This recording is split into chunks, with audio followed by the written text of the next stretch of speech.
संबोधन के लिए, उनके मार्गदर्शन के लिए।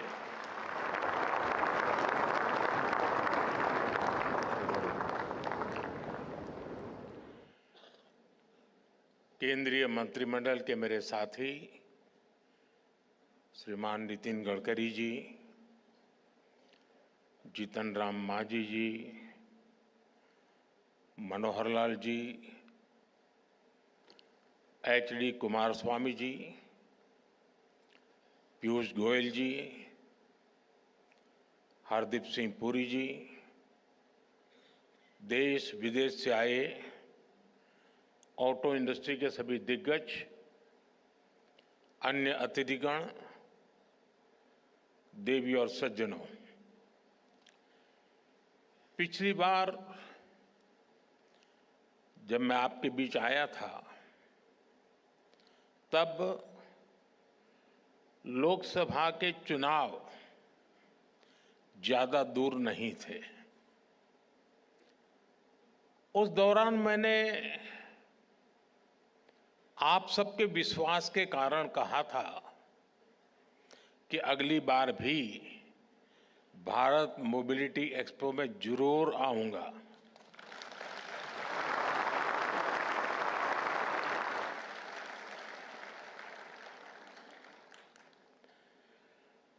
देश ने तीसरी बार हमें आशीर्वाद दिया। आप सभी ने एक बार फिर मुझे यहां बुलाया। मैं आप सबका आभार व्यक्त करता हूं। साथियों, मुझे खुशी है कि इस वर्ष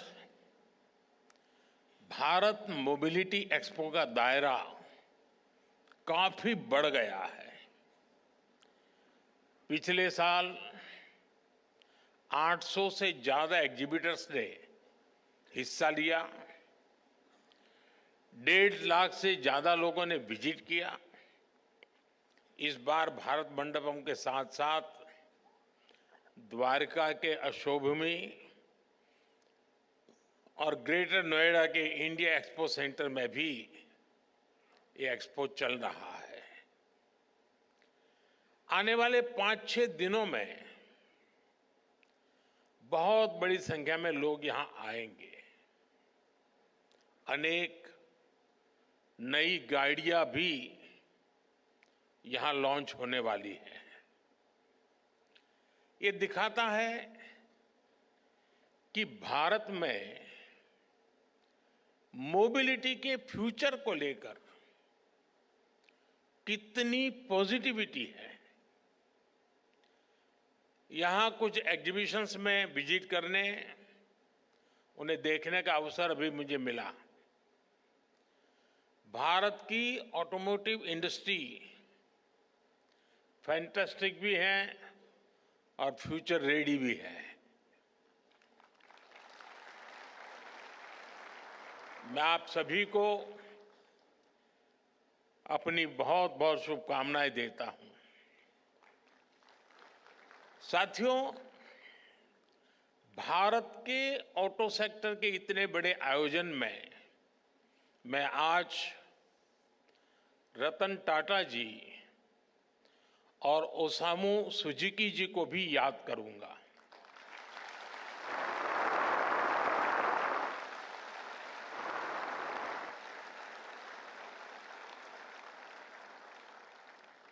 भारत के ऑटो सेक्टर की ग्रोथ में मिडिल क्लास के सपने को पूरा करने में इन दोनों महानुभावों का बहुत बड़ा योगदान रहा है।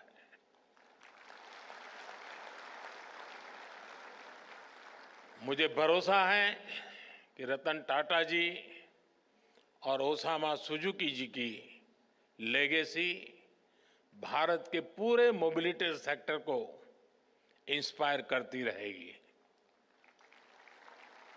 साथियों, आज का भारत एस्पिरेशन से भरा हुआ है,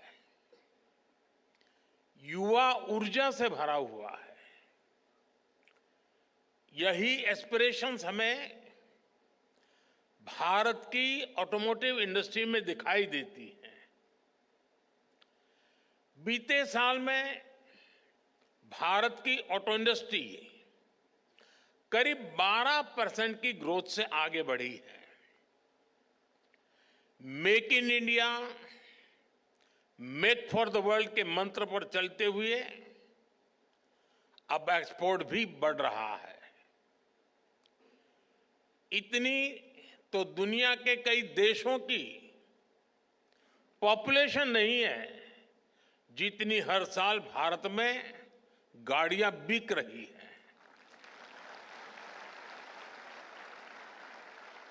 एक साल में करीब 2.5 करोड़ गाड़ियां बिकना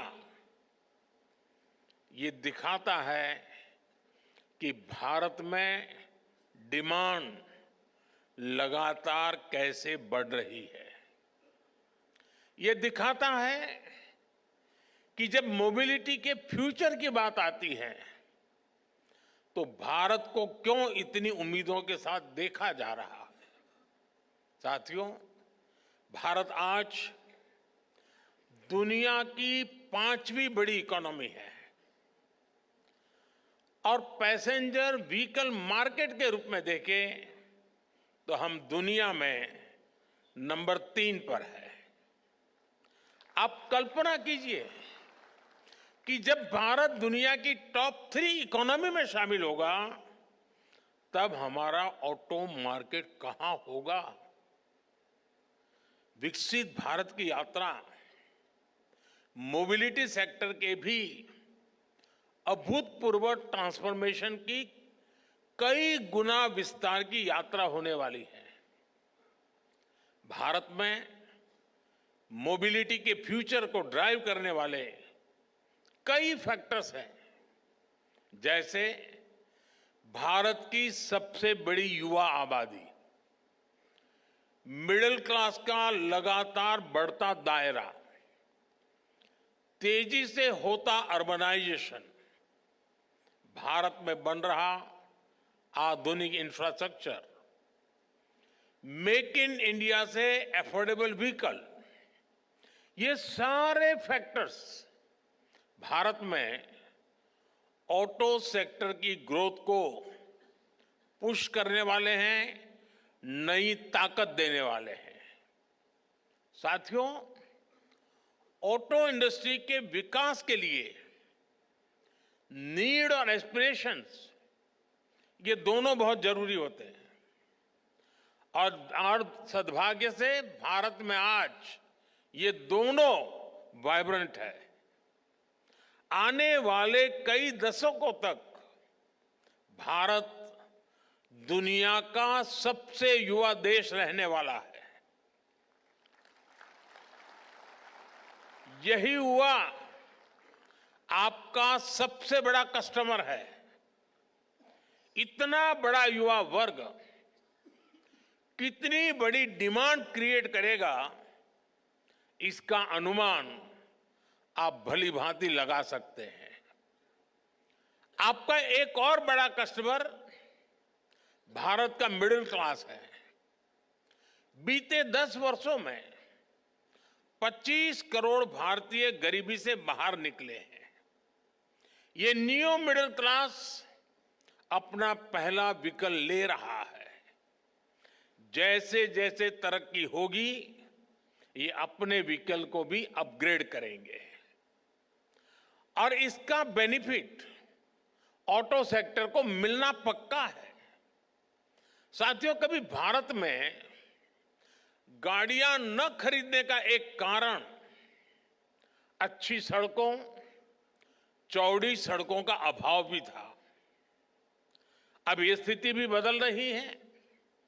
ईज ऑफ ट्रेवल आज भारत की बड़ी प्राथमिकता है। पिछले वर्ष के बजट में इंफ्रास्ट्रक्चर के निर्माण के लिए 11 लाख करोड़ रुपए से अधिक रखे गए थे। आज भारत में मल्टी लेन हाईवे का, एक्सप्रेसवे का जाल बिछ रहा है। पीएम गति शक्ति नेशनल मास्टर प्लान से मल्टीमोडल कनेक्टिविटी को गति मिल रही है। इससे लॉजिस्टिक कॉस्ट कम हो रही है। नेशनल लॉजिस्टिक पॉलिसी की वजह से भारत दुनिया में सबसे कॉम्पिटिटिव लॉजिस्टिक कॉस्ट वाला देश होने वाला है। इन सारे प्रयासों की वजह से ऑटो इंडस्ट्री के लिए संभावनाओं के अनेक नए द्वार खुल रहे हैं। देश में गाड़ियों की डिमांड बढ़ने के पीछे भी ये भी एक बड़ी वजह रही है। साथियों, आज अच्छे इंफ्रास्ट्रक्चर के साथ साथ नई टेक्नोलॉजी को भी इंटीग्रेट किया जा रहा है। फास्टैग से भारत में ड्राइविंग एक्सपीरियंस काफी आसान हुआ है। नेशनल कॉमन मोबिलिटी कार्ड से भारत में सीमलेस ट्रैवल के प्रयासों को और बल मिल रहा है। अब हम स्मार्ट मोबिलिटी की तरफ बढ़ रहे हैं। कनेक्टेड व्हीकल्स, ऑटोनोमस ड्राइविंग की दिशा में भी भारत तेजी से काम कर रहा है। साथियों, भारत में ऑटो इंडस्ट्री के विकास की संभावनाओं में मेक इन इंडिया की मजबूती का भी बड़ा रोल है। मेक इन इंडिया अभियान को पीएलआई स्कीम से नई गति मिली है। पीएलआई स्कीम ने 2.25 लाख करोड़ रुपए से अधिक की सेल में मदद की है। इस स्कीम से ही इस सेक्टर में 1.5 लाख से ज्यादा डायरेक्ट जॉब क्रिएट हुए हैं। आप जानते हैं, आप अपने सेक्टर में तो जॉब्स क्रिएट करते ही हैं, इसका दूसरे सेक्टर्स में भी मल्टीप्लायर इफेक्ट होता है। बड़ी संख्या में ऑटो पार्ट्स हमारा एमएसएमई सेक्टर बनाता है। जब ऑटो सेक्टर बढ़ता है तो एमएसएमईज, लॉजिस्टिक्स, टूर और ट्रांसपोर्ट, इन सभी सेक्टर में भी नई जॉब्स अपने आप बढ़ने लग जाती है। साथियों, भारत सरकार ऑटो सेक्टर को हर लेवल पर सपोर्ट दे रही है। बीते 1 दशक में इस इंडस्ट्री में एफडीआई, टेक्नोलॉजी ट्रांसफर और ग्लोबल पार्टनरशिप के नए रास्ते बनाए गए हैं। पिछले 4 सालों में इस सेक्टर में $36 बिलियन से ज्यादा का फॉरेन डायरेक्ट इन्वेस्टमेंट आया है। आने वाले सालों में ये कई गुना और बढ़ने वाला है। हमारा प्रयास है कि भारत में ही ऑटो मैन्युफैक्चरिंग से जुड़ा पूरा इकोसिस्टम डेवलप हो। साथियों, मुझे याद है, मैंने मोबिलिटी से जुड़े कार्यक्रम में 7C के विजन की चर्चा की थी। हमारे मोबिलिटी सॉल्यूशंस ऐसे हो जो कॉमन हो, कनेक्टेड हो, कन्वीनियंट हो, कंजेशन फ्री हो, चार्ज्ड हो, क्लीन हो और कटिंग एज हो। ग्रीन मोबिलिटी पर हमारा फोकस इसी विजन का हिस्सा है। आज हम एक ऐसे मोबिलिटी सिस्टम के निर्माण में जुटे हैं जो इकोनॉमी और इकोलॉजी दोनों को सपोर्ट करे। एक ऐसा सिस्टम जो फॉसिल फ्यूल के हमारे इंपोर्ट बिल को कम करे। इसलिए आज green technology, EVs, hydrogen fuel, biofuels, ऐसी टेक्नोलॉजी के डेवलपमेंट पर हमारा काफी फोकस है। नेशनल इलेक्ट्रिक मोबिलिटी मिशन और ग्रीन हाइड्रोजन मिशन जैसे अभियान इसी विजन के साथ शुरू किए गए हैं। साथियों, बीते कुछ सालों से इलेक्ट्रिक मोबिलिटी को लेकर भारत में बहुत तेज ग्रोथ देखी जा रही है। बीते दशक में इलेक्ट्रिक व्हीकल की बिक्री में 640 गुना की वृद्धि हुई है। 640 गुना। 10 साल पहले जहां एक साल में सिर्फ 2600 के आसपास इलेक्ट्रिक व्हीकल बिके थे, वर्ष 2024 में 16,80,000 से ज्यादा व्हीकल बिके हैं।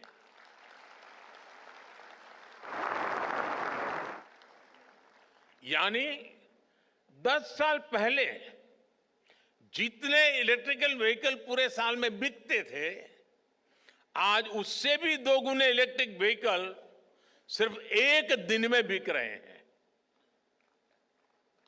अनुमान है कि इस दशक के अंत तक भारत में इलेक्ट्रिक व्हीकल्स की संख्या 8 गुना तक बढ़ सकती है। ये दिखाता है कि इस सेगमेंट में आपके लिए कितनी ज्यादा संभावनाएं बढ़ रही है। साथियों, देश में इलेक्ट्रिक मोबिलिटी के विस्तार के लिए सरकार लगातार पॉलिसी डिसीजंस ले रही है, इंडस्ट्री को सपोर्ट कर रही है। 5 साल पहले फेम 2 स्कीम शुरू की गई थी। इसके तहत 8,000 करोड़ रुपए से भी अधिक का इंसेंटिव दिया गया है। इस राशि से इलेक्ट्रिक व्हीकल खरीदने में सब्सिडी दी गई, चार्जिंग इंफ्रास्ट्रक्चर का निर्माण किया गया। इससे 16 लाख से अधिक ईवीज को सपोर्ट मिला, जिनमें से 5,000 से अधिक तो इलेक्ट्रिक बसें हैं। यहां दिल्ली में भी भारत सरकार द्वारा दी गई 1200 से अधिक इलेक्ट्रिक बसें चल रही हैं। अपने तीसरे टर्म में हम पीएम ई ड्राइव स्कीम लेकर आए हैं। इसके तहत 2 व्हीलर, 3 व्हीलर, ई एम्बुलेंस, ई ट्रक ऐसे करीब 28 लाख ईवीज खरीदने के लिए मदद दी जाएगी। करीब 14,000 इलेक्ट्रिक बसें भी खरीदी जाएगी। देश भर में अलग अलग वाहनों के लिए 70,000 से अधिक फास्ट चार्जर लगाए जाएंगे। तीसरे टर्म में ही पीएम ई बस सेवा भी शुरू की गई है। इसके तहत देश के छोटे शहरों में करीब 38,000 ई बसें चलाने के लिए केंद्र सरकार मदद देगी। सरकार ईवी मैन्युफैक्चरिंग के लिए इंडस्ट्री को लगातार सपोर्ट कर रही है। ईवी कार मैन्युफैक्चरिंग में जो ग्लोबल इन्वेस्टर भारत आना चाहते हैं, उसके लिए भी रास्ते बनाए गए हैं। भारत में क्वालिटी ईवी मैन्युफैक्चरिंग इकोसिस्टम के विस्तार में, वैल्यू चेन के निर्माण में मदद मिलेगी। साथियों, ग्लोबल वार्मिंग की, क्लाइमेट की चुनौती से निपटने के लिए हमें सोलर पावर को, अल्टरनेटिव फ्यूल को लगातार प्रमोट करते रहना है। भारत ने अपनी G20 प्रेसिडेंसी के दौरान ग्रीन फ्यूचर पर बहुत जोर दिया है। आज भारत में ईवी के साथ ही सोलर पावर को लेकर भी बहुत बड़े लेवल पर काम चल रहा है। पीएम सूर्यघर मुफ्त बिजली स्कीम से रूफटॉप सोलर का एक बड़ा मिशन चल रहा है। ऐसे में इस सेक्टर में भी बैटरी की स्टोरेज सिस्टम की डिमांड लगातार बढ़ने वाली है। सरकार ने advance chemistry cell battery storage को बढ़ावा देने के लिए 18,000 करोड़ रुपए की पीएलआई स्कीम शुरू की है। यानी इस सेक्टर में बड़े इन्वेस्टमेंट का आपके लिए ये सही समय है। मैं देश के ज्यादा से ज्यादा नौजवानों को भी एनर्जी स्टोरेज सेक्टर में स्टार्टअप्स के लिए इनवाइट करूंगा। हमें ऐसे इनोवेशंस पर काम करना है जो भारत में ही मौजूद मटेरियल से बैटरी बना सके, स्टोरेज सिस्टम बना सके। इसको लेकर देश में काफी काम हो भी रहा है, लेकिन इसको मिशन मोड पर आगे बढ़ाना जरूरी है। साथियों, केंद्र सरकार का इंटेंट और कमिटमेंट एकदम साफ है।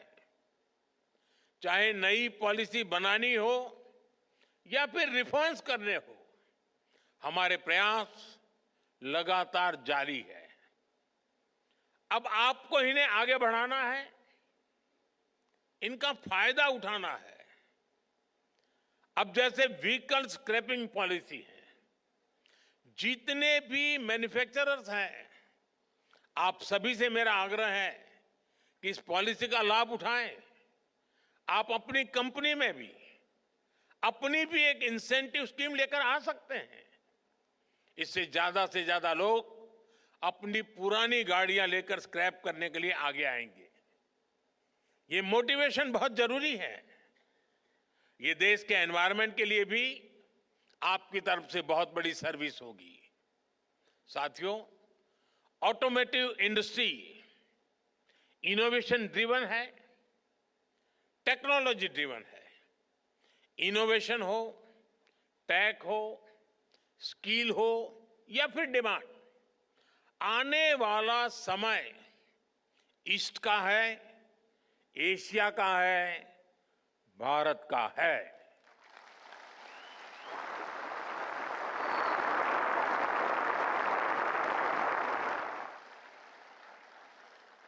मोबिलिटी में अपना फ्यूचर देखने वाले हर सेक्टर के लिए भारत एक शानदार इन्वेस्टर के लिए भी शानदार डेस्टिनेशन है। मैं आप सभी को फिर विश्वास दिलाता हूं, सरकार हर तरह से आपके साथ है। आप make in India, make for the world के मंत्र के साथ इसी तरह आगे बढ़ते रहें।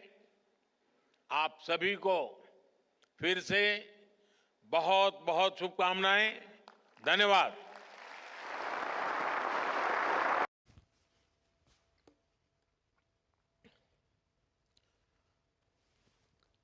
नमस्कार।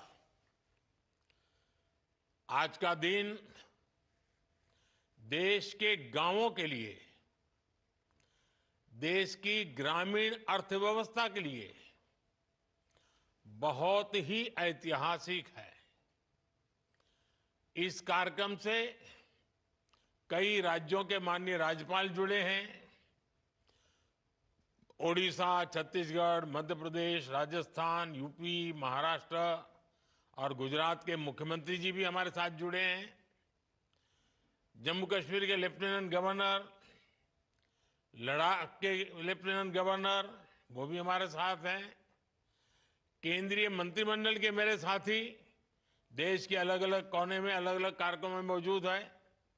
राज्य सरकारों के मंत्रीगण भी हैं, सांसद हैं, विधायकगण हैं, अन्य सभी जनप्रतिनिधि भी मौजूद हैं। हजारों ग्राम पंचायतों से जुड़े सभी साथी, स्वामित्व योजना के लाखों लाभार्थीगण, ये अपने आप में इतना व्यापक और विराट कार्यक्रम है और आपने बड़े उत्साह के साथ आप सब जुड़े हैं। मैं आप सभी का बहुत बहुत अभिनंदन करता हूं। साथियों, 5 साल पहले स्वामित्व योजना शुरू की गई थी ताकि गांव में रहने वालों को उनके घर का कानूनी प्रमाण दिया जा सके। कहीं इनको घरौनी कहते हैं, कहीं अधिकार अभिलेख कहते हैं, कहीं प्रॉपर्टी कार्ड कहते हैं, कहीं मालम पट्टा पत्रक कहते हैं, कहीं आवासीय भूमि पट्टा कहते हैं। अलग अलग राज्यों में नाम अलग अलग है, लेकिन ये स्वामित्व के प्रमाण पत्र ही है। बीते 5 साल में लगभग 1.5 करोड़ लोगों को ये स्वामित्व कार्ड दिए गए हैं। अब आज इस कार्यक्रम में 65 लाख से ज्यादा परिवारों को ये स्वामित्व कार्ड मिले हैं। यानी स्वामित्व योजना के तहत गांव के करीब 2.25 करोड़ लोगों को अपने घर का पक्का कानूनी डॉक्यूमेंट मिला है। मैं इन सभी को बहुत बहुत बधाई देता हूं, अपनी शुभकामनाएं देता हूं। और आज के इस कार्यक्रम के कारण ये जिनके पास अब ये जमीन से जुड़े अपने सरकारी पत्र आ गए हैं, तो वो कैसे इसका लाभ ले सकते हैं, अभी मेरी बातचीत हुई, उसमें से जरूर आपको आइडियाज मिलेंगे। साथियों, 21वीं सदी की दुनिया में क्लाइमेट चेंज, पानी की कमी, स्वास्थ्य का संकट, महामारी, ऐसी कितनी ही चुनौतियां हैं, लेकिन विश्व के सामने एक और बहुत बड़ी चुनौती रही है। ये चुनौती है प्रॉपर्टी राइट्स की, संपत्ति के अधिकृत कागज की। कई साल पहले संयुक्त राष्ट्र ने दुनिया के अनेक देशों में भू संपत्ति को लेकर एक स्टडी की थी। इस स्टडी में सामने आया कि दुनिया के अनेक देशों में लोगों के पास प्रॉपर्टी के पक्के कानूनी दस्तावेज है ही नहीं। संयुक्त राष्ट्र ने एक साफ कहा कि अगर गरीबी कम करनी है तो वो इसके लिए लोगों के पास प्रॉपर्टी राइट्स होना बहुत जरूरी है। दुनिया के एक बड़े अर्थशास्त्री ने, इकोनॉमिस्ट ने, उन्होंने तो प्रॉपर्टी राइट्स की चुनौती पर एक किताब पूरी लिखी है। और इस किताब में वो कहते हैं कि गांवों में लोगों के पास जो थोड़ी बहुत संपत्ति होती है वो 1.5 कैपिटल होती है। यानी ये प्रॉपर्टी एक प्रकार से मृत संपत्ति होती है, क्योंकि गांव वाले गरीब लोग उस संपत्ति के बदले में कोई लेन देन नहीं कर सकते। ये परिवार की इनकम बढ़ाने में मदद नहीं कर सकती। साथियों, दुनिया के सामने मौजूद इस बड़ी चुनौती से भारत भी अछूता नहीं था। हमारा भी हाल वैसा ही था। आप भी जानते हैं कि भारत के गांवों में लोगों के पास लाखों लाख करोड़ रुपए की संपत्ति होने के बावजूद भी उसकी इतनी कीमत नहीं थी। वजह ये, क्योंकि लोगों के पास अक्सर घरों के कानूनी दस्तावेज होते नहीं थे। इसलिए घर की मिल्कियत को लेकर भी विवाद होते रहते थे। कई जगहों पर तो दबंग लोग घरों पर ही कब्जा कर लेते थे। बिना कानूनी दस्तावेज के बैंक भी ऐसी संपत्ति से 4 कदम दूर रहते थे। दशक से ऐसा ही चल रहा था। अच्छा होता पहले की सरकारों ने इस दिशा में कुछ ठोस कदम उठाए होते, लेकिन उन्होंने इस दिशा में खास कुछ किया नहीं। इसलिए 2014 में जब हमारी सरकार बनी तो हमने प्रॉपर्टी के कागज की इस चुनौती से निपटने की ठानी। कोई भी संवेदनशील सरकार अपने गांव के लोगों को इस तरह परेशानी में नहीं छोड़ सकती थी। और हम तो सबका विकास चाहते हैं, सबका विश्वास भी चाहते हैं। अभी हमारे मंत्री जी राजू रंजन जी ने बड़े अच्छे ढंग से बताया। इसलिए हमने स्वामित्व योजना शुरू की। हमने तय किया कि ड्रोन की मदद से देश के गांव-गांव में घरों की, जमीनों की मैपिंग कराई जाएगी। गांव के लोगों को उनकी आवासीय संपत्ति के कागज दिए जाएंगे। आज हम इस योजना का लाभ मिलते जब देख रहे हैं तो मन को एक संतोष मिलता है कि चलो गांव का, गरीबों का हम काम कर पाए। मैं अभी स्वामित्व योजना के लाभार्थियों से बात कर रहा था। इस योजना ने कैसे उनका जीवन बदल दिया है, कैसे अब उनकी संपत्ति पर उन्हें बैंकों से मदद मिलने लगी है। संपत्ति तो थी, आप रहते भी थे, कागज नहीं था।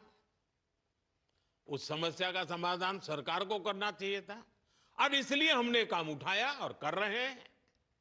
और उनकी बातों में मैं देख रहा था, उनके चेहरे पर जो संतोष था, जो खुशी थी, जो आत्मविश्वास था, कुछ नए करने के जो सपने थे, कितना आनंददायक ये संवाद लगा मुझे।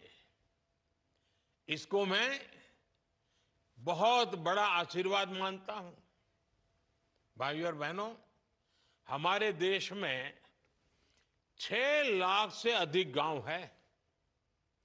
इनमें से करीब करीब आधे गांवों में ड्रोन से सर्वे हो चुका है।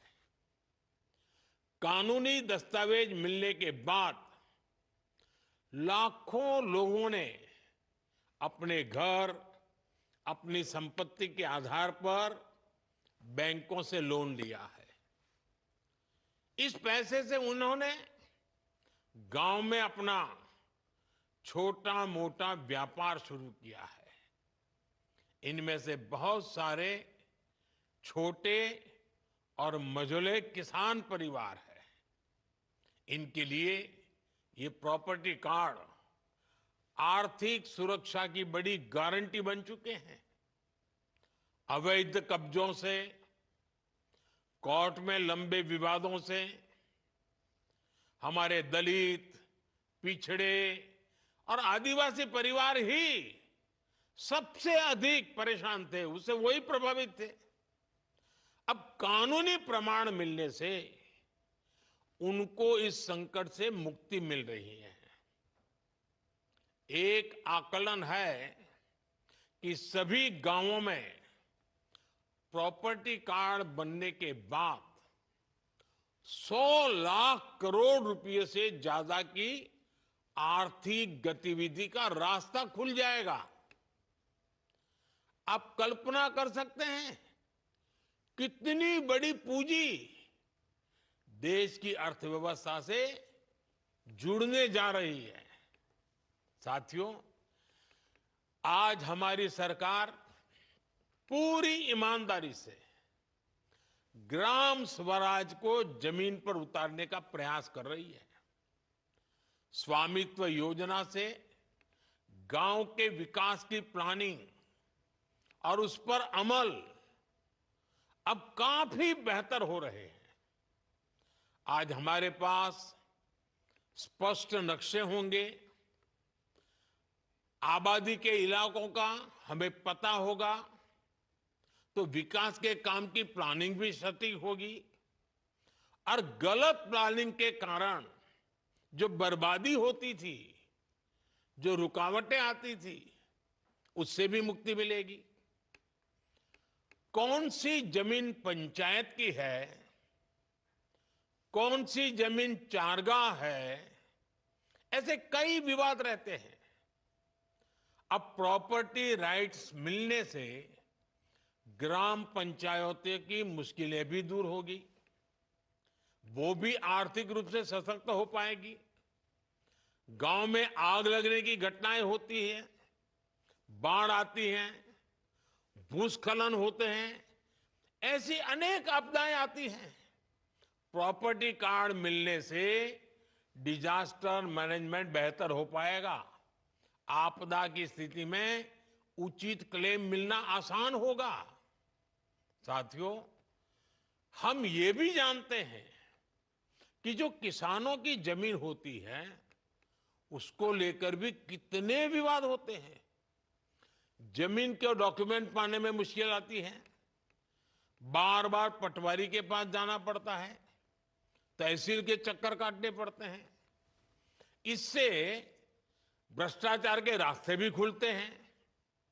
ये परेशानियां कम हो, इसके लिए लैंड रिकॉर्ड्स का डिजिटीकरण किया जा रहा है। स्वामित्व और भू आधार, ये दो व्यवस्थाएं गांवों के विकास का आधार बनने वाली है। भू आधार के जरिए जमीन को भी एक खास पहचान दी गई है। करीब 23 करोड़ भू आधार नंबर जारी किए जा चुके हैं। इससे आज आसानी से पता चल जाता है कि कौन सा प्लॉट किसका है। बीते 7-8 साल में ही करीब 98% लैंड रिकॉर्ड का डिजिटलीकरण किया गया है। अधिकतर जमीनों के नक्शे अब डिजिटली उपलब्ध है। साथियों, महात्मा गांधी कहते थे, भारत गांव में बसता है, भारत की आत्मा गांव में है। पूज्य बापू के इस भाव को सही मायने में जमीन पर उतारने का काम बीते दशक में हुआ है। जिन 2.5 करोड़ से अधिक परिवारों तक बीते 10 वर्ष में बिजली पहुंची, वे अधिकतर गांव के ही है। जिन 10 करोड़ से अधिक परिवारों तक बीते 10 वर्ष में शौचालय पहुंचे, वे भी ज्यादातर गांवों के ही है। जिन 10 करोड़ बहनों को उज्ज्वला का गैस कनेक्शन मिला, उनमें से अधिकांश बहनें गांव में ही रहती हैं। जिन 12 करोड़ से अधिक परिवारों तक 5 सालों में नल से जल पहुंचा है, वे भी गांव की ही है।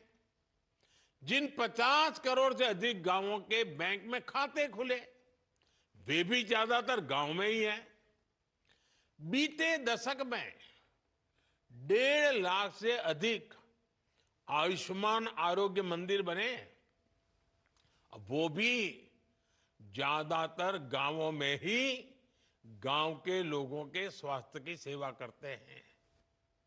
आजादी के इतने दशकों तक हमारे गांव के करोड़ों लोग ऐसी मूलभूत सुविधाओं से वंचित थे।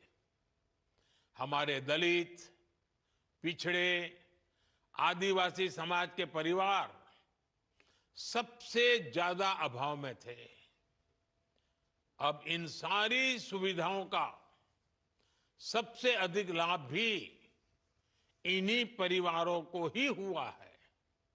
साथियों, गांवों में अच्छी सड़कें हो, इसके लिए भी बीते दशक में अभूतपूर्व प्रयास किए गए। साल 2000 में जब अटल बिहारी वाजपेयी जी प्रधानमंत्री थे, तब एक प्रधानमंत्री ग्राम सड़क योजना शुरू की थी। तब से लेकर आज तक करीब 8.25 लाख किलोमीटर सड़कें गांवों में बनाई गई। इतने सालों में 8.25। अब आप देखिए 10 साल में हमने 3.25 लाख किलोमीटर यानी लगभग आधी सड़कें बीते 10 साल में ही बना दी है। अब हम सीमा पर स्थित दुर्गम गांवों तक कनेक्टिविटी बढ़ाने के लिए वाइब्रेंट विलेज कार्यक्रम भी चला रहे हैं। और साथियों, सड़क ही नहीं, गांव में इंटरनेट पहुंचाना भी हमारी प्राथमिकता रही है। साल 2014 से पहले देश की 100 से भी कम पंचायतें ब्रॉडबैंड फाइबर कनेक्शन से जुड़ी थी। बीते 10 साल में हमने 2 लाख से ज्यादा पंचायतों को ब्रॉडबैंड फाइबर कनेक्शन से जोड़ा है। 2014 से पहले देश के गांवों में 1 लाख से भी कम कॉमन सर्विस सेंटर थे। बीते 10 साल में हमारी सरकार ने 5 लाख से ज्यादा नए कॉमन सर्विस सेंटर बनाए हैं। और ये सिर्फ आंकड़े नहीं हैं, इन आंकड़ों के साथ गांवों में सुविधाएं पहुंचती हैं, आधुनिकता पहुंची है। पहले जिन सुविधाओं को लोग शहरों में देखते थे, अब वो गांवों में मिलने लगी है। इससे गांव में सुविधा ही नहीं बल्कि आर्थिक सामर्थ्य भी बढ़ रहा है। साथियों, 2025 की शुरुआत भी गांवों के लिए, किसानों के लिए बड़े फैसलों के साथ हुई है। सरकार ने प्रधानमंत्री फसल बीमा योजना को जारी रखने का फैसला किया है। इसके तहत भी अभी तक करीब 2.25 लाख करोड़ रुपए की क्लेम राशि किसानों को मिल चुकी है, बीमा का पैसा मिला है। एक और फैसला डीएपी खाद को लेकर भी किया गया, जिसके दाम दुनिया में काफी बढ़ गए हैं। सरकार ने फिर से हजारों करोड़ रुपए की व्यवस्था की है ताकि किसानों को सस्ती खाद मिलती रहे। बीते दशक में किसानों को सस्ती खाद देने के लिए करीब 12 लाख करोड़ रुपए खर्च किए गए हैं। ये 2000 से पहले के दशक की तुलना में करीब 2 गुनी राशि है। प्रधानमंत्री किसान सम्मान निधि के उसके तहत भी अभी तक करीब 3.5 लाख करोड़ रुपए किसानों के खाते में पहुंच चुके हैं। ये किसान कल्याण के प्रति केंद्र सरकार की प्रतिबद्धता को दिखाता है। साथियों, विकसित भारत के निर्माण में नारी शक्ति की बहुत बड़ी भूमिका है। इसलिए बीते दशक में हमने माताओं बेटियों के सशक्तिकरण को हर बड़ी योजना के केंद्र में रखा है।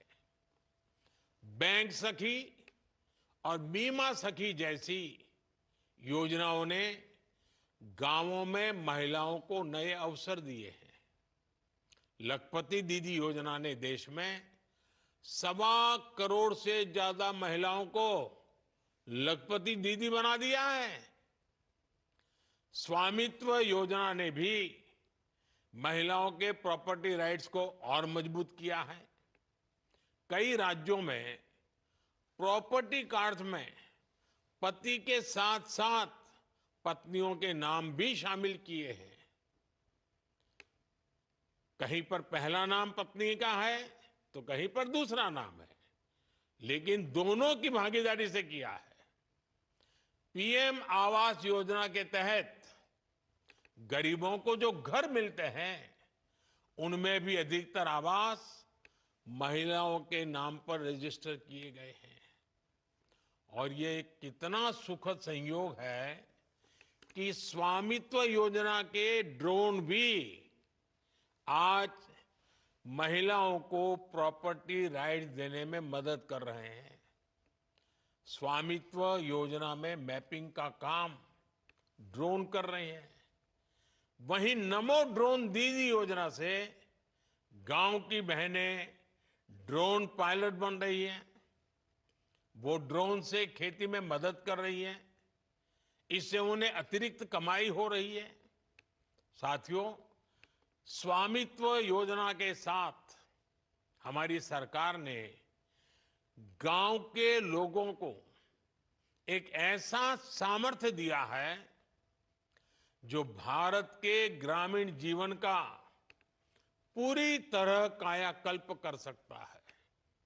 हमारे गांव, हमारे गरीब सशक्त होंगे तो विकसित भारत का हमारा सफर भी सुहाना होगा।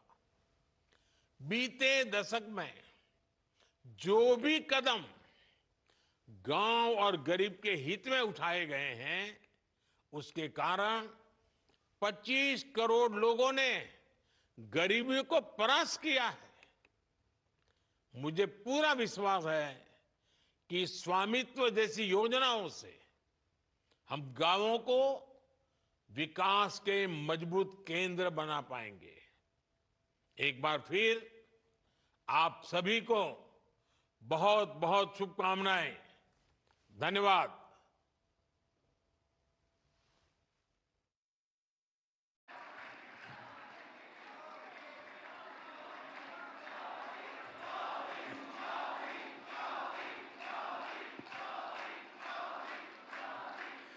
हरे कृष्णा, हरे कृष्णा। महाराष्ट्र के गवर्नर सीपी राधाकृष्णन जी, यहां के लोकप्रिय मुख्यमंत्री श्री देवाभाऊ, उप मुख्यमंत्री एकनाथ शिंदे जी, श्रद्धेय गुरुप्रसाद स्वामी जी, हेमा मालिनी जी, सभी सम्मानित अतिथि, भक्तगण, भाई और बहनों, आज ज्ञान और भक्ति की इस महान धरती पर इस्कॉन के प्रयासों से श्री श्री राधा मदन मोहन जी मंदिर का उद्घाटन हो रहा है। मेरा सौभाग्य है कि मुझे ऐसे अलौकिक अनुष्ठान में अपनी भूमिका निभाने का पुण्य प्राप्त हुआ है। ये इस्कॉन के संतों का अपार स्नेह और अपनापन है। श्रील प्रभुपाद स्वामी का आशीर्वाद है। मैं सभी पूज्य संतों का आभार करता हूं, उनके चरणों में प्रणाम करता हूं। मैं अभी देख रहा था श्री राधा मदन मोहन जी मंदिर परिषद की जो रूपरेखा है, इस मंदिर के पीछे जो विचार है, इसका जो स्वरूप है, उसमें अध्यात्म और ज्ञान की संपूर्ण परंपरा के दर्शन होते हैं। मंदिर में ईश्वर के विविध स्वरूपों के दर्शन होते हैं,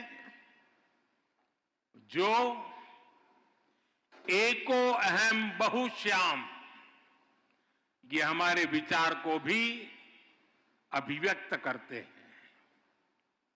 नई पीढ़ी की रुचि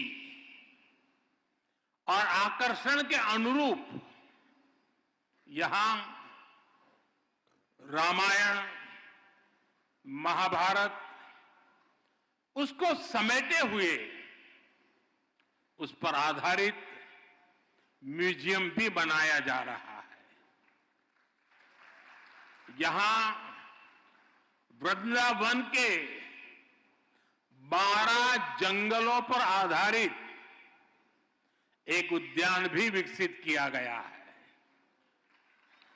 मुझे विश्वास है ये मंदिर परिसर आस्था के साथ साथ भारत की चेतना को भी समृद्ध करने का एक पुण्य केंद्र बनेगा। मैं इस पुनीत कार्य के लिए इस्कॉन के सभी संतों और सदस्यों को और महाराष्ट्र के लोगों को बहुत बहुत बधाई देता हूं।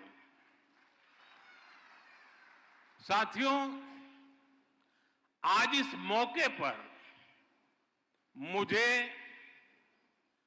परम श्रद्धेय गोपाल कृष्ण गोस्वामी महाराज का भावुक स्मरण भी हो रहा है।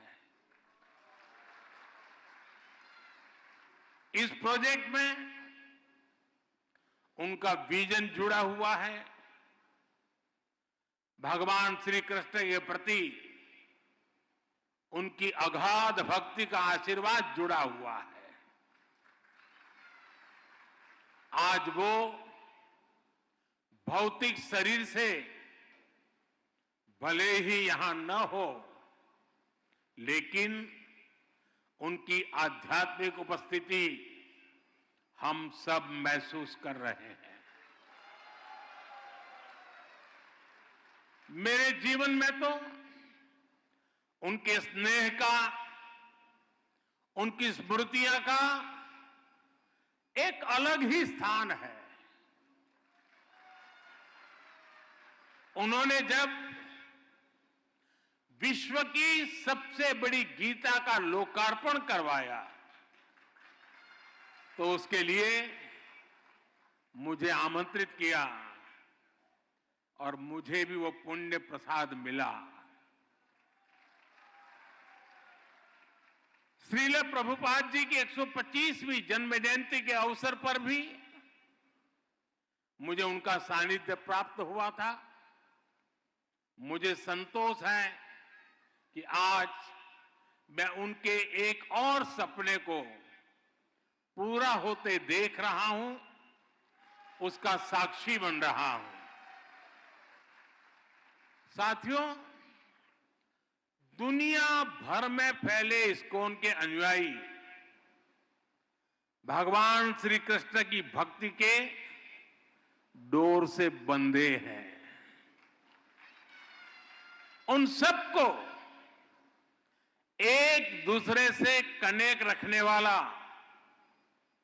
एक और सूत्र है जो 24 घंटे हर भक्त को दिशा दिखाता रहता है। ये श्रील प्रभुपाद स्वामी के विचारों का सूत्र। उन्होंने उस समय वेद, वेदांत और गीता के महत्व को आगे बढ़ाया जब देश गुलामी की बेड़ियों में जकड़ा था। उन्होंने भक्ति वेदांत को जन सामान्य की चेतना से जोड़ने का अनुष्ठान किया। 70 वर्ष की आयु में जब लोग अपने कर्तव्यों को पूरा मान चुके होते हैं, उस समय उन्होंने इस्कॉन जैसा मिशन शुरू किया। इसके बाद उन्होंने लगातार दुनिया भर का भ्रमण किया, श्री कृष्ण के संदेश को दुनिया के कोने कोने में ले गए।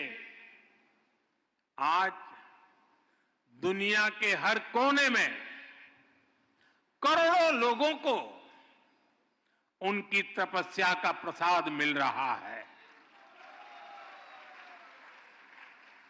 श्रील प्रभुपाद स्वामी की सक्रियता, उनके प्रयास आज भी हमें प्रेरित करते हैं। साथियों, हमारा भारत एक असाधारण और अद्भुत भूमि है। भारत केवल भौगोलिक सीमाओं में बंधा भूमि का एक टुकड़ा मात्र नहीं है। भारत एक जीवंत धरती है, एक जीवन संस्कृति है, जीवन परंपरा है, और इस संस्कृति की चेतना है यहां का अध्यात्म। इसलिए यदि भारत को समझना है तो हमें पहले आध्यात्म को आत्मसात करना होता है। जो लोग दुनिया को केवल भौतिक दृष्टि से देखते हैं, उन्हें भारत भी अलग अलग भाषा और प्रांतों का समूह नजर आता है। लेकिन जब आप इस सांस्कृतिक चेतना से अपनी आत्मा को जोड़ते हैं, तब आपको भारत के विराट रूप के दर्शन होते हैं। तब आप देख पाते हैं सुदूर पूरब में बंगाल की धरती पर चैतन्य महाप्रभु जैसे संत अवतरित होते हैं। पश्चिम में महाराष्ट्र में संत नामदेव, तुकाराम और ज्ञानदेव जैसे संतों का अवतरण होता है। चैतन्य महाप्रभु ने महावाक्य मंत्र जन जन तक पहुंचाया। महाराष्ट्र के संतों ने राम कृष्ण हरि, राम कृष्ण हरि के मंत्र से आध्यात्मिक अमृत बांटा। संत ज्ञानेश्वर ने ज्ञानेश्वरी गीता के जरिए भगवान कृष्ण के गुण ज्ञान को जनसुलभ बनाया। इसी तरह श्रील प्रभुपाद जी ने इस्कॉन के माध्यम से गीता को लोकप्रिय बनाया। गीता की टीकाएं प्रकाशित कर उसकी भावना से लोगों को जोड़ा। अलग अलग स्थानों पर जन्मे ये सभी संत अपने अपने तरीके से कृष्ण भक्ति की धारा को गति देते रहे हैं। इन संतों के जन्म काल में वर्षों का अंतर है, अलग अलग भाषा, अलग अलग पद्धति है, लेकिन बोध एक है, विचार एक है, चेतना एक है। सभी ने भक्ति के प्रकाश से समाज में नए प्राण फूके, उसे नई दिशा दी, अविरत ऊर्जा दी।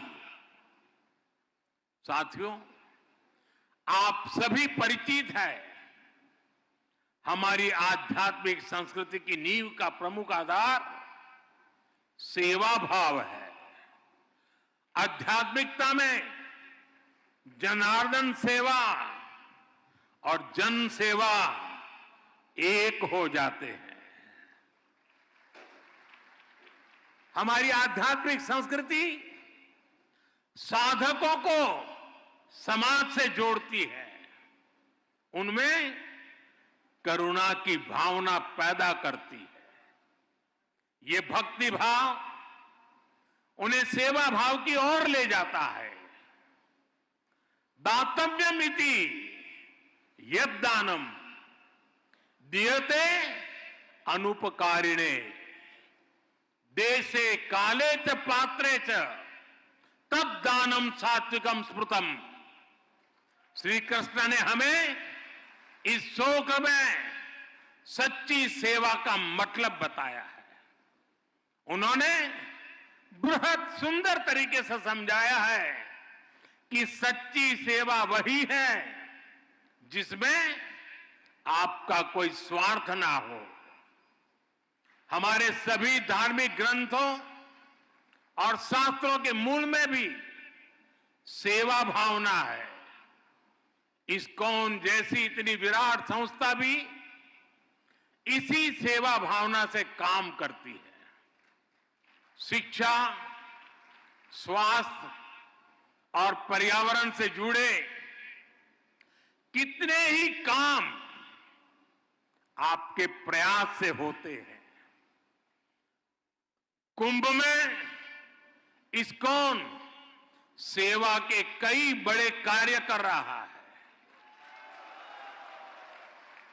साथियों, मुझे संतोष है कि हमारी सरकार भी इसी सेवा भावना के साथ पूरे समर्पण से लगातार देशवासियों के हित में काम कर रही है।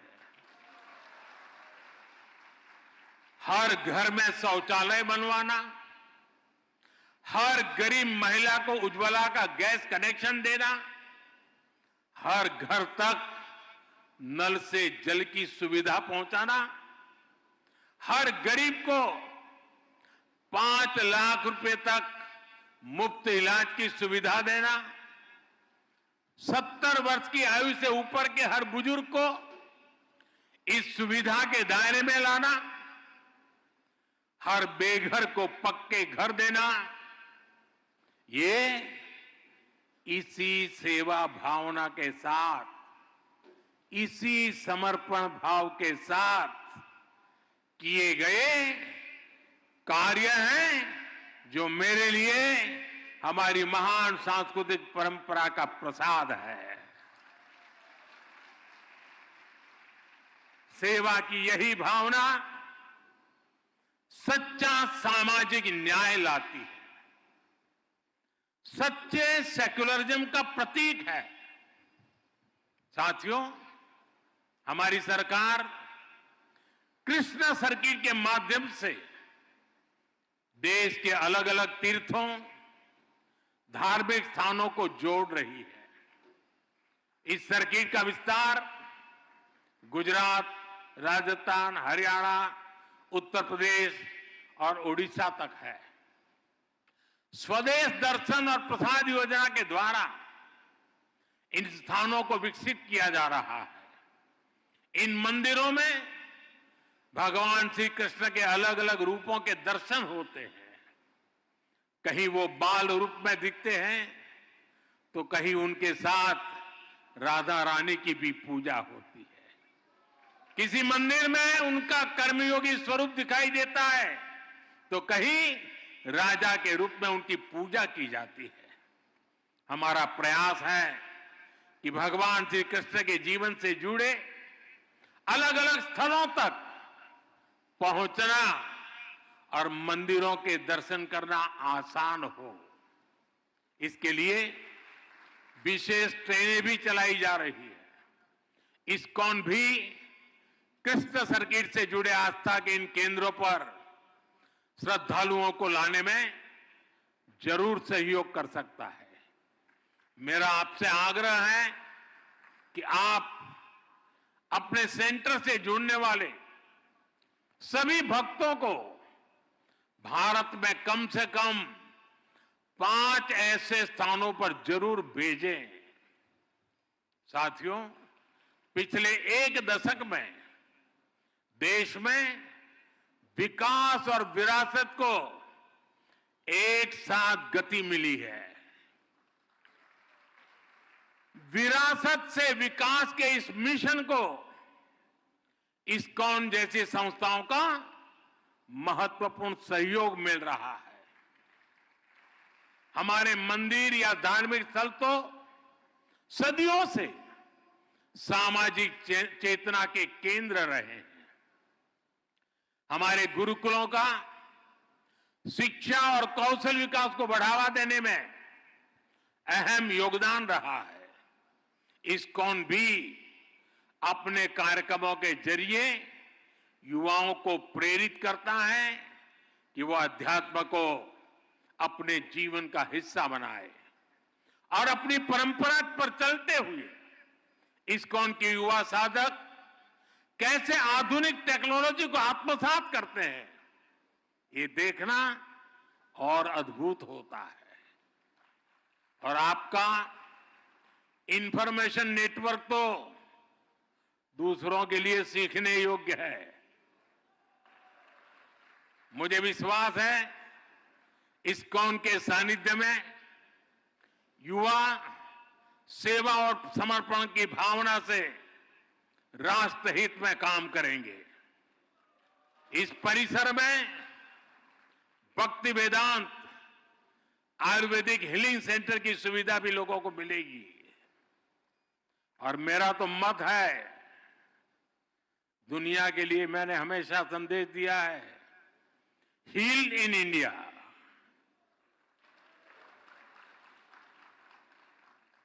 शुश्रूषा के लिए और सर्वांगीण रूप से स्वस्थ होने के लिए, वेलबींग के लिए हील इन इंडिया। यहां भक्ति वेदांत कॉलेज फॉर वैदिक एजुकेशन की स्थापना भी की गई है। इनका लाभ हर समाज को होगा, पूरे देश को होगा। साथियों, हम सब देख रहे हैं कि वर्तमान समाज जितना आधुनिक हो रहा है, उतनी ही उसे संवेदनशीलता की भी जरूरत है। हमें संवेदनशील इंसानों का समाज तैयार करना है। एक ऐसा समाज जो मानवीय गुणों के साथ आगे बढ़े। एक ऐसा समाज जहां अपनेपन की भावना का विस्तार हो। इस्कॉन जैसी संस्था अपने भक्ति वेदांत के माध्यम से दुनिया की संवेदनशीलता को नया प्राण दे सकती है।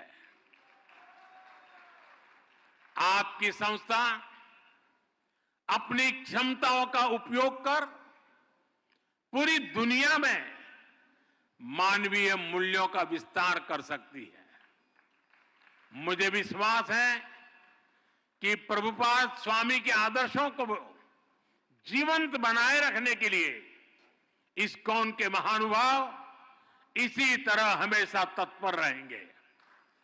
मैं एक बार फिर राधा मदन मोहन मंदिर जी के लिए पूरे इस्कॉन परिवार को, सभी देशवासियों को बहुत बहुत बधाई देता हूं। आप सबका बहुत बहुत धन्यवाद। हरे कृष्णा, हरे कृष्णा, हरे कृष्णा।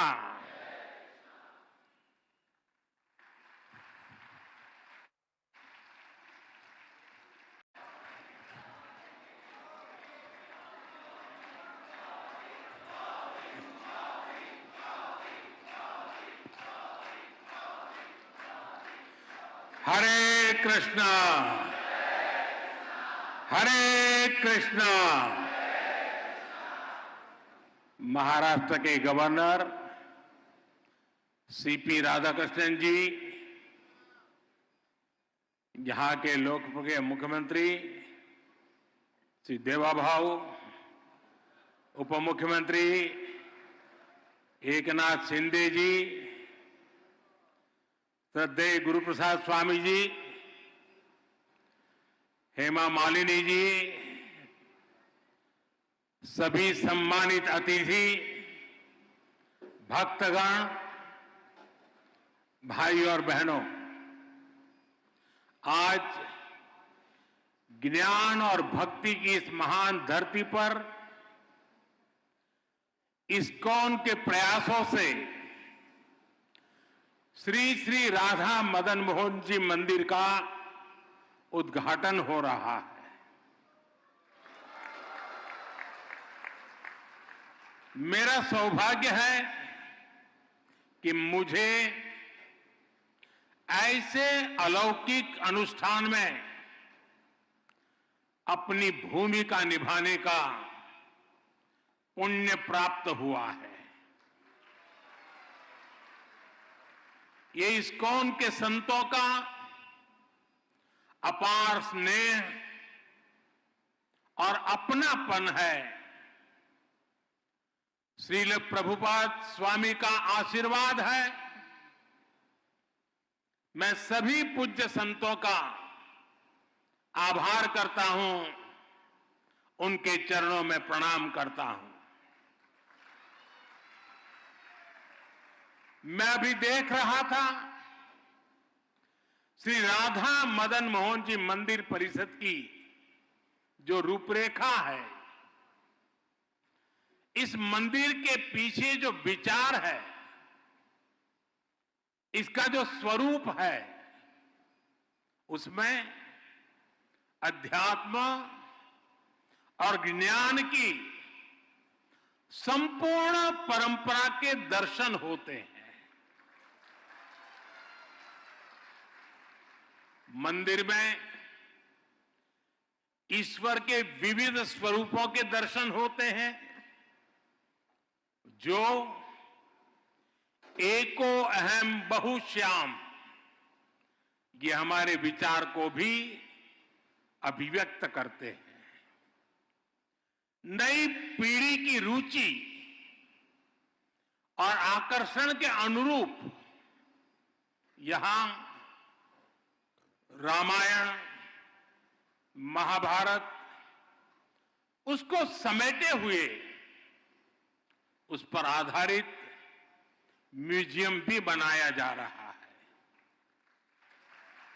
यहां वृंदावन के 12 जंगलों पर आधारित एक उद्यान भी विकसित किया गया है।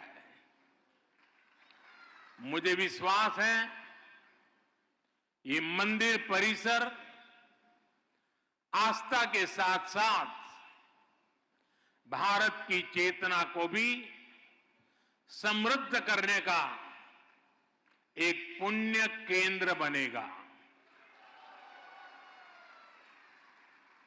मैं इस पुनीत कार्य के लिए इस्कॉन के सभी संतों और सदस्यों को और महाराष्ट्र के लोगों को बहुत बहुत बधाई देता हूं। साथियों, आज इस मौके पर मुझे परम श्रद्धेय गोपाल कृष्ण गोस्वामी महाराज का भावुक स्मरण भी हो रहा है। इस प्रोजेक्ट में उनका विजन जुड़ा हुआ है, भगवान श्री कृष्ण के प्रति उनकी अगाध भक्ति का आशीर्वाद जुड़ा हुआ है। आज वो भौतिक शरीर से भले ही यहां न हो, लेकिन उनकी आध्यात्मिक उपस्थिति हम सब महसूस कर रहे हैं। मेरे जीवन में तो उनके स्नेह का, उनकी स्मृतियां का एक अलग ही स्थान है। उन्होंने जब विश्व की सबसे बड़ी गीता का लोकार्पण करवाया तो उसके लिए मुझे आमंत्रित किया और मुझे भी वो पुण्य प्रसाद मिला। श्रील प्रभुपाद जी की 125वीं जन्म जयंती के अवसर पर भी मुझे उनका सानिध्य प्राप्त हुआ था। मुझे संतोष है कि आज मैं उनके एक और सपने को पूरा होते देख रहा हूं, उसका साक्षी बन रहा हूं। साथियों, दुनिया भर में फैले इस्कॉन के अनुयायी भगवान श्री कृष्ण की भक्ति के डोर से बंधे हैं। उन सबको एक दूसरे से कनेक्ट रखने वाला एक और सूत्र है जो 24 घंटे हर भक्त को दिशा दिखाता रहता है। ये श्रील प्रभुपाद स्वामी के विचारों का सूत्र।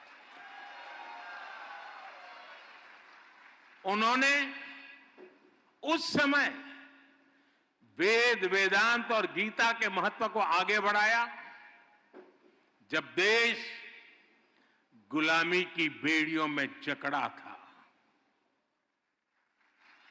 उन्होंने भक्ति वेदांत को जन सामान्य की चेतना से जोड़ने का अनुष्ठान किया।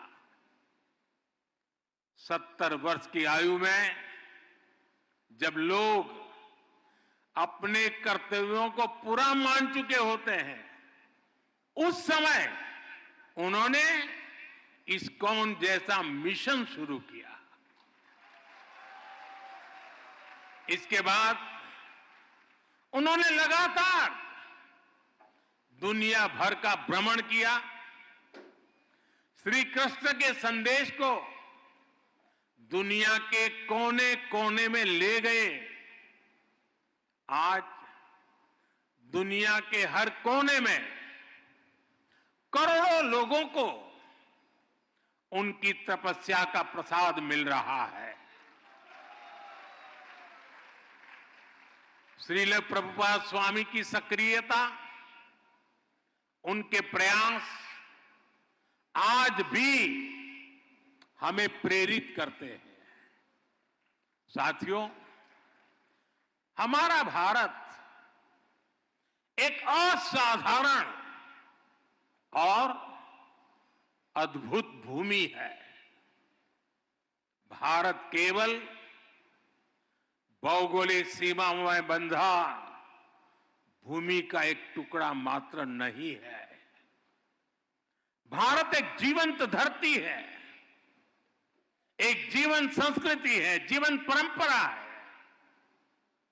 और इस संस्कृति की चेतना है यहां का अध्यात्म। इसलिए यदि भारत को समझना है तो हमें पहले आध्यात्म को आत्मसात करना होता है। जो लोग दुनिया को केवल भौतिक दृष्टि से देखते हैं, उन्हें भारत भी अलग अलग भाषा और प्रांतों का समूह नजर आता है।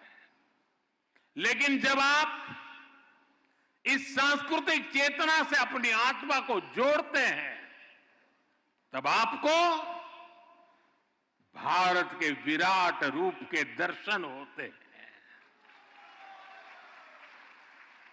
तब आप देख पाते हैं सुदूर पूरब में बंगाल की धरती पर चैतन्य महाप्रभु जैसे संत अवतरित होते हैं। पश्चिम में महाराष्ट्र में संत नामदेव, तुकाराम और ज्ञानदेव जैसे संतों का अवतरण होता है। चैतन्य महाप्रभु ने महावाक्य मंत्र जन जन तक पहुंचाया। महाराष्ट्र के संतों ने राम कृष्ण हरि के मंत्र से आध्यात्मिक अमृत बांटा। संत ज्ञानेश्वर ने ज्ञानेश्वरी गीता के जरिए भगवान कृष्ण के गुण ज्ञान को जनसुलभ बनाया। इसी तरह श्रील प्रभुपाद जी ने इस्कॉन के माध्यम से गीता को लोकप्रिय बनाया, गीता की टीकाएं प्रकाशित कर उसकी भावना से लोगों को जोड़ा, अलग अलग स्थानों पर जन्मे ये सभी संत अपने अपने तरीके से कृष्ण भक्ति की धारा को गति देते रहे हैं। इन संतों के जन्म काल में वर्षों का अंतर है, अलग अलग भाषा, अलग अलग पद्धति है, लेकिन बोध एक है, विचार एक है, चेतना एक है। सभी ने भक्ति के प्रकाश से समाज में नए प्राण फूके, उसे नई दिशा दी, अविरत ऊर्जा दी।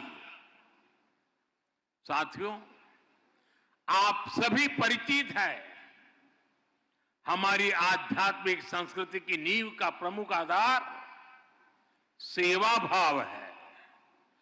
आध्यात्मिकता में जनार्दन सेवा और जन सेवा एक हो जाते हैं। हमारी आध्यात्मिक संस्कृति साधकों को समाज से जोड़ती है, उनमें करुणा की भावना पैदा करती है। ये भक्ति भाव उन्हें सेवा भाव की ओर ले जाता है। दातव्यमिति यद्दानम दीयते अनुपकारिणे देशे काले च पात्रे च तद्दानम सात्विकम स्मृतम। श्री कृष्ण ने हमें इस शोक में सच्ची सेवा का मतलब बताया है। उन्होंने बृहद सुंदर तरीके से समझाया है कि सच्ची सेवा वही है जिसमें आपका कोई स्वार्थ ना हो। हमारे सभी धार्मिक ग्रंथों और शास्त्रों के मूल में भी सेवा भावना है। इस्कॉन जैसी इतनी विराट संस्था भी इसी सेवा भावना से काम करती है। शिक्षा, स्वास्थ्य और पर्यावरण से जुड़े कितने ही काम आपके प्रयास से होते हैं। कुंभ में इस्कॉन सेवा के कई बड़े कार्य कर रहा है। साथियों, मुझे संतोष है कि हमारी सरकार भी इसी सेवा भावना के साथ पूरे समर्पण से लगातार देशवासियों के हित में काम कर रही है। हर घर में शौचालय बनवाना, हर गरीब महिला को उज्ज्वला का गैस कनेक्शन देना, हर घर तक नल से जल की सुविधा पहुंचाना, हर गरीब को 5 लाख रुपए तक मुफ्त इलाज की सुविधा देना, 70 वर्ष की आयु से ऊपर के हर बुजुर्ग को इस सुविधा के दायरे में लाना, हर बेघर को पक्के घर देना, ये इसी सेवा भावना के साथ, इसी समर्पण भाव के साथ किए गए कार्य हैं जो मेरे लिए हमारी महान सांस्कृतिक परंपरा का प्रसाद है। सेवा की यही भावना सच्चा सामाजिक न्याय लाती है, सच्चे सेक्युलरिज्म का प्रतीक है। साथियों, हमारी सरकार कृष्णा सर्किट के माध्यम से देश के अलग अलग तीर्थों, धार्मिक स्थानों को जोड़ रही है। इस सर्किट का विस्तार गुजरात, राजस्थान, हरियाणा, उत्तर प्रदेश और उड़ीसा तक है। स्वदेश दर्शन और प्रसाद योजना के द्वारा इन स्थानों को विकसित किया जा रहा है। इन मंदिरों में भगवान श्री कृष्ण के अलग अलग रूपों के दर्शन होते हैं। कहीं वो बाल रूप में दिखते हैं तो कहीं उनके साथ राधा रानी की भी पूजा होती है। किसी मंदिर में उनका कर्मयोगी स्वरूप दिखाई देता है तो कहीं राजा के रूप में उनकी पूजा की जाती है। हमारा प्रयास है कि भगवान श्री कृष्ण के जीवन से जुड़े अलग अलग स्थलों तक पहुंचना और मंदिरों के दर्शन करना आसान हो। इसके लिए विशेष ट्रेनें भी चलाई जा रही है। इस्कॉन भी कृष्ण सर्किट से जुड़े आस्था के इन केंद्रों पर श्रद्धालुओं को लाने में जरूर सहयोग कर सकता है। मेरा आपसे आग्रह है कि आप अपने सेंटर से जुड़ने वाले सभी भक्तों को भारत में कम से कम 5 ऐसे स्थानों पर जरूर भेजें। साथियों, पिछले 1 दशक में देश में विकास और विरासत को एक साथ गति मिली है। विरासत से विकास के इस मिशन को इस्कॉन जैसी संस्थाओं का महत्वपूर्ण सहयोग मिल रहा है। हमारे मंदिर या धार्मिक स्थल तो सदियों से सामाजिक चेतना के केंद्र रहे हैं। हमारे गुरुकुलों का शिक्षा और कौशल विकास को बढ़ावा देने में अहम योगदान रहा है। इस्कॉन भी अपने कार्यक्रमों के जरिए युवाओं को प्रेरित करता है कि वह अध्यात्म को अपने जीवन का हिस्सा बनाए और अपनी परंपरा पर चलते हुए इस्कॉन के युवा साधक कैसे आधुनिक टेक्नोलॉजी को आत्मसात करते हैं, ये देखना और अद्भुत होता है। और आपका इंफॉर्मेशन नेटवर्क तो दूसरों के लिए सीखने योग्य है। मुझे विश्वास है इस्कॉन के सानिध्य में युवा सेवा और समर्पण की भावना से राष्ट्रहित में काम करेंगे। इस परिसर में भक्ति वेदांत आयुर्वेदिक हीलिंग सेंटर की सुविधा भी लोगों को मिलेगी। और मेरा तो मत है, दुनिया के लिए मैंने हमेशा संदेश दिया है, हील इन इंडिया।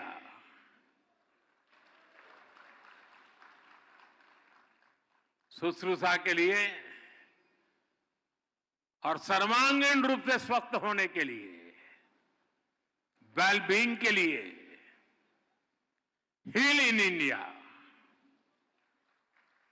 यहां भक्ति वेदांत कॉलेज फॉर वैदिक एजुकेशन की स्थापना भी की गई है। इनका लाभ हर समाज को होगा, पूरे देश को होगा।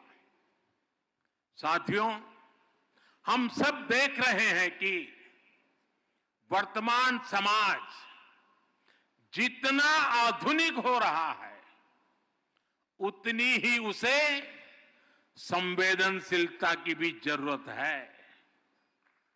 हमें संवेदनशील इंसानों का समाज तैयार करना है। एक ऐसा समाज जो मानवीय गुणों के साथ आगे बढ़े।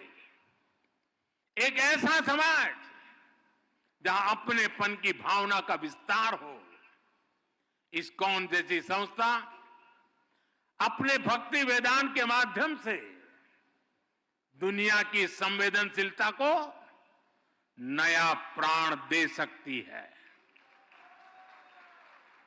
आपकी संस्था अपनी क्षमताओं का उपयोग कर पूरी दुनिया में मानवीय मूल्यों का विस्तार कर सकती है।